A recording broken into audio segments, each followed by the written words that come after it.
کس کو سکھایا اور سکھایا کس انداز سے؟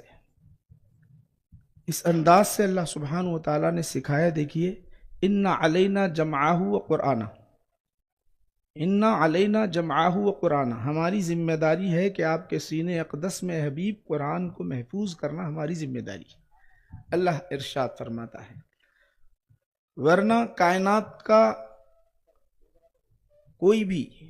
کائنات کی کوئی بھی شے ایسی نہیں ہے کہ قرآن کریم کے بوجھ کو اٹھا سکے. کوئی شے ہے ہی نہیں، کیونکہ اللہ سبحانہ و تعالیٰ نے ارشاد فرمایا، اِنَّا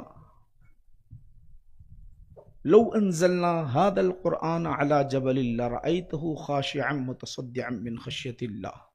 اگر ہم پہاڑ پر اس قرآن کریم کو اتارتے تو پہاڑ خوف الہی سے ریزہ ریزہ ہو جاتا.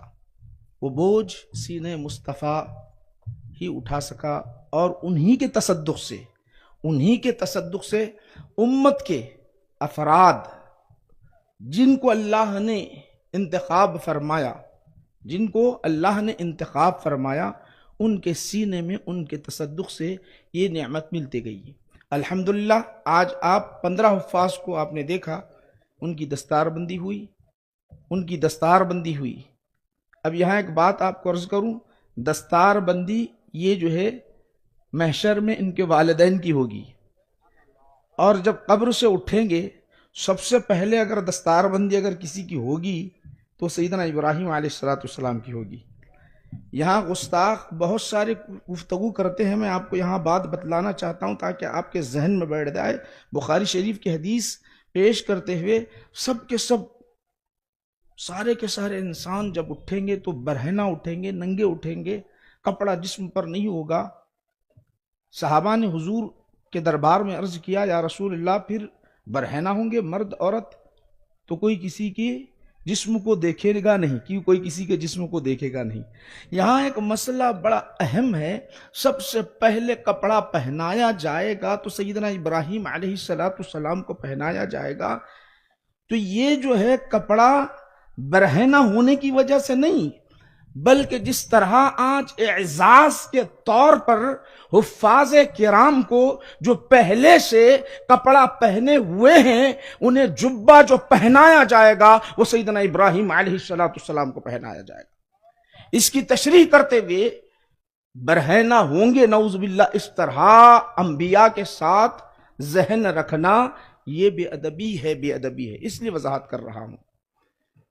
تو ماشاءاللہ اپنے گلپوشی ہوتے ہوئے دیکھ لیا، ان کی دستار بندی ہوتے ہوئے دیکھ لیا. پھر سندات جامع نظامیہ سے سندیں دی گئی ہے. جامع نظامیہ کی سند بدر والوں بہت خوش نصیب ہیں یہ طلبہ. یہ جامع نظامیہ کی جو سند ان کو دی گئی ہے یہ وہ سند ہیں جس پر اللہ کے رسول صلی اللہ علیہ وسلم نے سب سے پہلے دستخط فرمائی ہے خواب میں. جب سند تقسیم کرنے کی باری آئی، علماء میں اختلاف ہوا کہ سند دی جائے یا نہ دی جائے. یہ دینی درسگاہ ہے، دینی درسگاہ سے اگر سندیں دیں تو یہ بدعت کام ہے. علماء میں جب اختلاف ہوا، یہ چل ہی رہا تھا سلسلہ.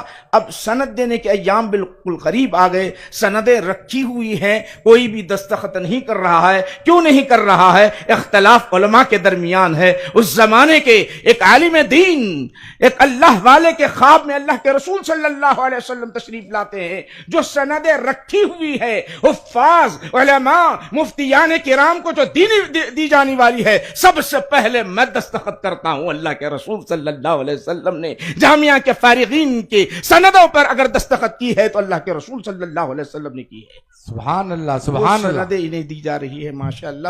یہ دکن بلکہ دنیا کا سب سے بڑا ادارہ جامعہ نظامیہ ہے اور اہل سنت والجماعت کا مرکز ہے.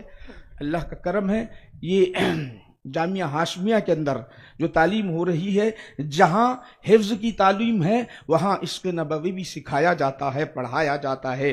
میرے بھائیو سمجھنے کی ضرورت ہے. جب میرے آقا نبی کریم صلی اللہ علیہ وسلم آپ پر پہلی وحی نازل ہوئی، سب سے پہلی وحی نازل ہوئی، شب قدر ہے، آپ پر پہلی وحی نازل ہوئی. حضرت جبرائیل جلوگر ہو گئے، اچانک آ گئے. آقا نے دیکھا، حضرت جبرائیل نے کہا اقرا، پڑھیے. حضور ارشاد فرماتے ہیں ما انا بقارئ، میں پڑھنے والا نہیں ہوں. یہاں غور طلب بات ہے، میں پڑھنا نہیں جانتا یہ نہیں، میں پڑھنے والا نہیں ہوں. ایک ادنا سا طالب علم اگر اس کا ٹرانسلیشن کر لے تو اس کا ترجمہ یہی ہے کہ میں پڑھنے والا نہیں ہوں، یعنی میں پڑھا لکھا نہیں ہوں ایسا نہیں ہے، آتا ہے مجھے مگر میں پڑھنے والا نہیں ہوں.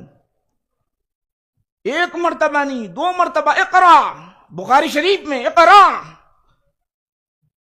اقرا 3 مرتبہ اقرا، چوتھی مرتبہ سینے سے لگایا تو آپ پڑھنا شروع کر دیا، اقرا بسم ربک الذی خلق خلق الانسان من علق. اب سوال یہ پیدا ہوتا ہے کہ اللہ کے رسول صلی اللہ علیہ وسلم نے کیوں نہیں پڑھا؟